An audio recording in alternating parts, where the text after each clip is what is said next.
কাটা বাছবো, কাটা বাছার পরে কাটাটা বাছা শেষ, ঠিক আছে।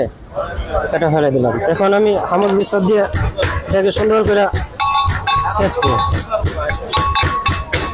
ছেঁচার পরে আমি একটু পেঁয়াজ দেবো, পেঁয়াজ কুচি দেওয়ার পরে এটা আমি এটা সুন্দর করে নাস্তা করবো।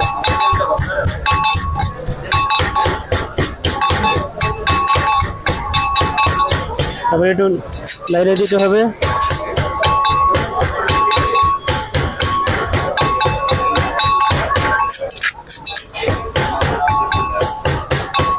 এখন এটা হয়ে গেছে। এখন আমি এটা আলাদা একটা পাত্রে রাখবো। পুরাটা ঢেলে দিছি।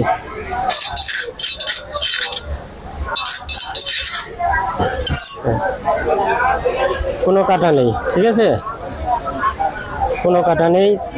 আমি একটু লবণ দিব পরিমাণ মতো, তারপর আমি ঝাল দিব। কেউ অল্প খায়, কেউ একটু বেশি খায়, ঠিক আছে। অনেকে বলে ভাই হালকা ঝাল দিব না, আচ্ছা ঠিক আছে। তারপর একটু ধনিয়া পাতা দেব। ধনিয়া পাতা দেওয়ার পরে আমি মাছের একটু তেল দেব, মাছের তেল, যেটা মাছ ফ্রাই করা হয়।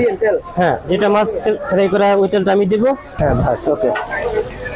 এখন তেলটা হলো একটু গরম, ঠিক আছে। হাত তো লাড়া যাবে না, আমি একটু চামচ দিয়ে লাড়া দিচ্ছি।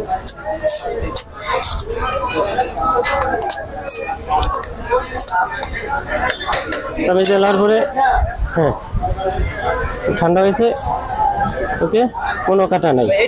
হ্যাঁ, এটা আপনাদের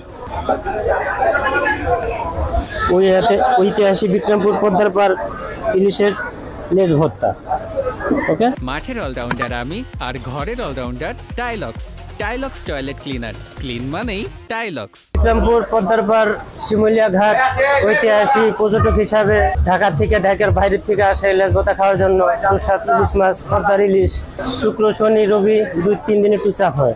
আর এমতে মনে করেন যে 100-200 পিস মাছ বিক্রি হয় প্রতিদিন।